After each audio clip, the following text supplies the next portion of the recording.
Ha! Caught you. Just as I thought. My ears would never mistake the sound of an intruder's footsteps, even those of a young lady like yourself. Oh? So you thought you'd just come waltzing right in, did you? No one seems to own these gardens, therefore they're free for the taking. Free to use as you please, and everyone else be damned. Well, I'm afraid you've made a terrible mistake, my dear. Not a leaf falls, nor a blade of grass bends in my garden without me knowing it.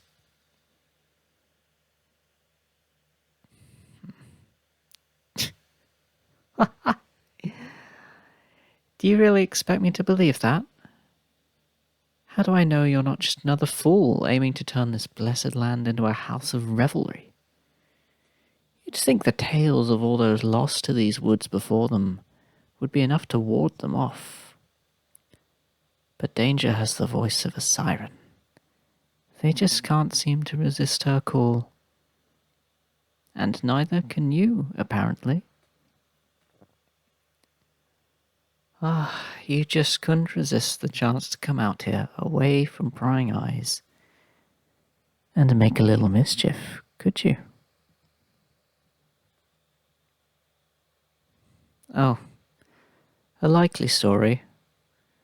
And I suppose that little bag of yours is full of gardening tools, instead of that bottled swill your kind is so fond of.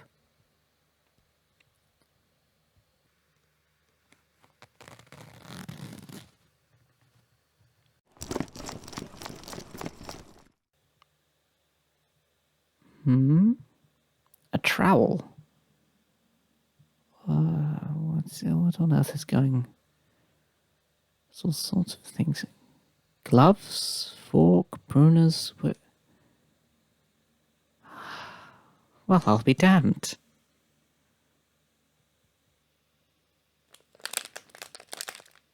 What's this? Rose grow.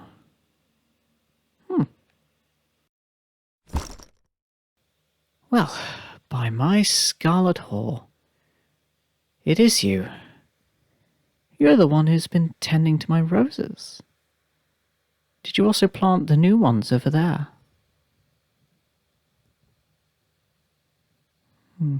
I see. Perhaps I shouldn't have been so quick to assume the worst. I suppose we're even then.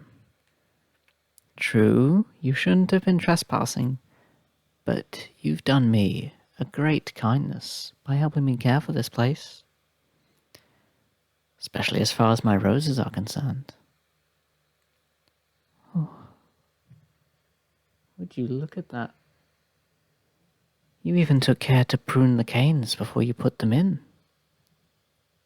I'm impressed. Oh no, don't go tearing up on me, miss. Perhaps we could start over. So, starting from the beginning then, what's your name? A beautiful name, if ever I've heard one. As bold and bright as the call of a song thrush. Oh? You can't have my name. That's a little bit of a faux pas. Well, never mind. Don't worry your pretty little head about it. It's all right. I mean nothing by that. I'll explain later. My friends like to charmingly nickname me Robin. So, you can call me Robin. 'Tis a pleasure to meet you.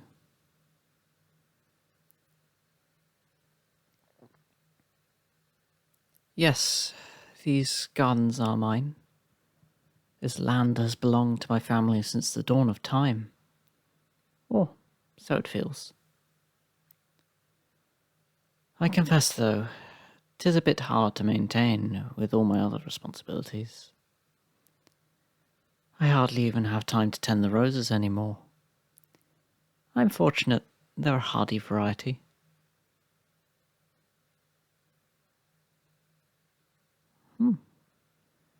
'Tis a generous offer, my dear. I'd fain have the help of someone as skilled as you. What would you ask in return?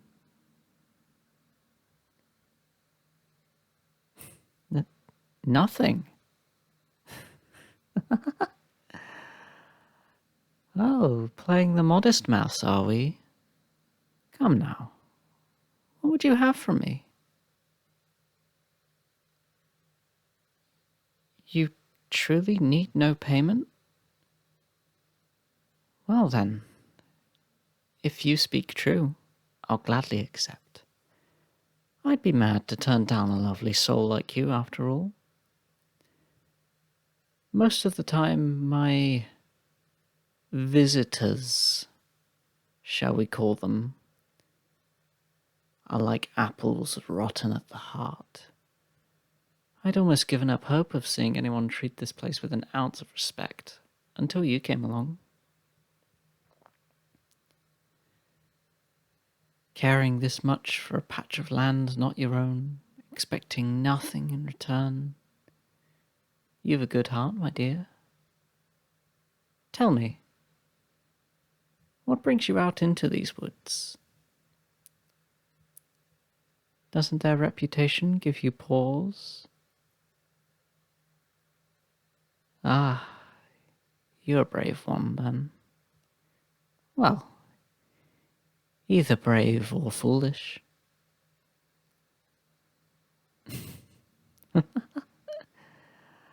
True, some might say they're one and the same. And what would you say? Interesting. It sounds as though you speak from experience.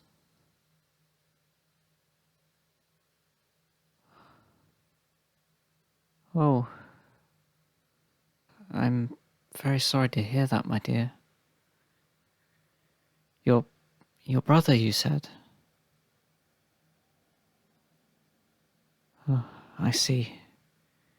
He was last seen in these woods? A whole year? Well, that explains the air of melancholy about you. A terrible thing that one so sweet should be cursed with such great sorrow. Loss is a pain that never truly leaves you, does it? Like a thorn in the flesh, which heals over before you have a chance to pluck it out. Oh, I can only imagine. I suppose I can't fault you for wanting to be close to him. But you'd best be careful, my dear. For if the rumours are true,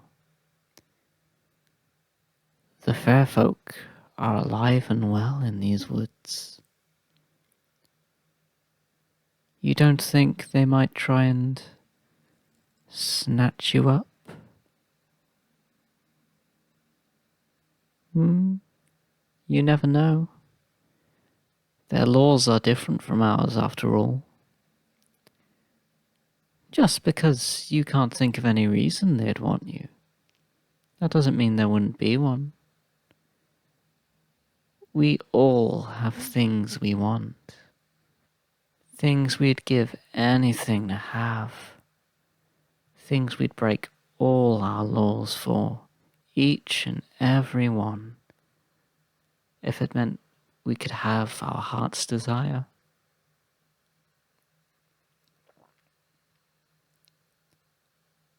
Oh, don't mind me. Pray forgive my ramblings. You stay out here too long, you would swear even the trees themselves start talking to you.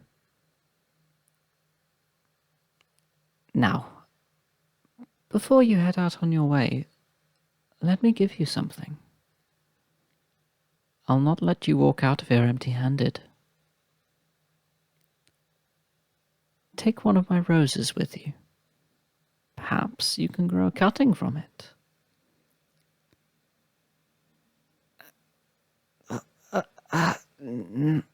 No, please, don't thank me. 'Tis the least I can do.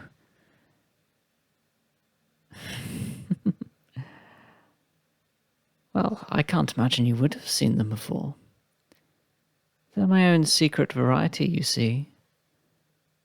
Hardy enough to last through all seasons, blooms that never fade, and a fragrance sweet enough to make the head spin. Go on, try it.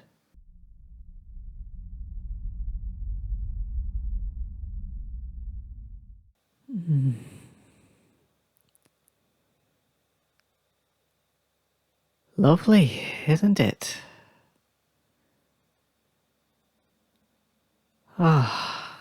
Still, its beauty pales in comparison to yours, my flower.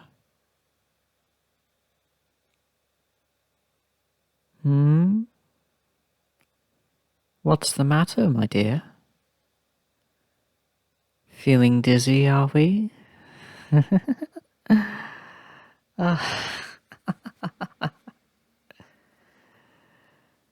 Let me guess.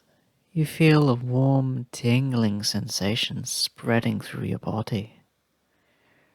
Your mind is growing hazy, your thoughts slowing to a crawl. Your eyes are getting heavier and heavier with each passing moment, as sleep descends on you like a fog.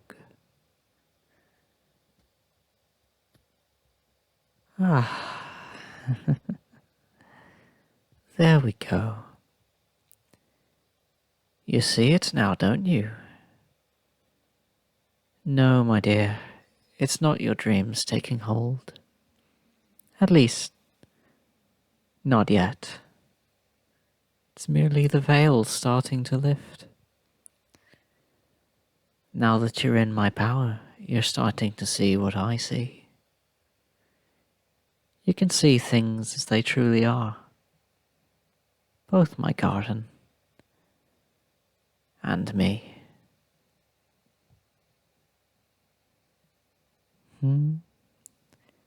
I think you already know, my flower. Or perhaps the question you're looking for is not who I am, but what.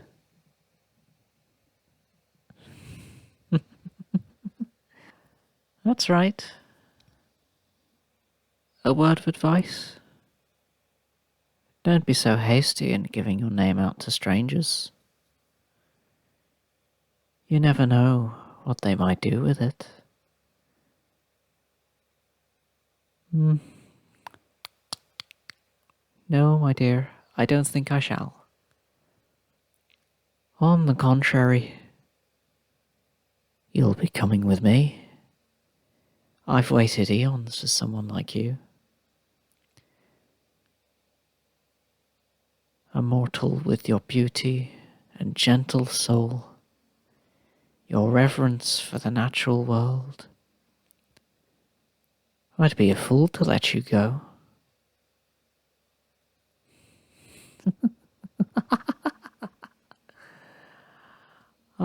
Impressive that you're still awake. Please, by all means, keep trying to resist, my dear.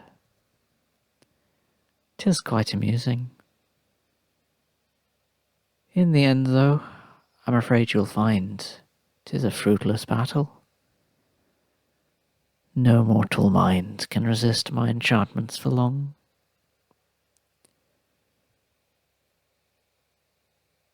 Already, your eyes are closing like a morning glory at afternoon's end.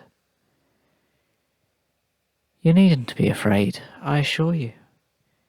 You'll have nothing but sweet dreams in store for you. Now, surrender your cares and let golden sleep reign. Just sleep, my flower. Sleep. Sleep. Sleep.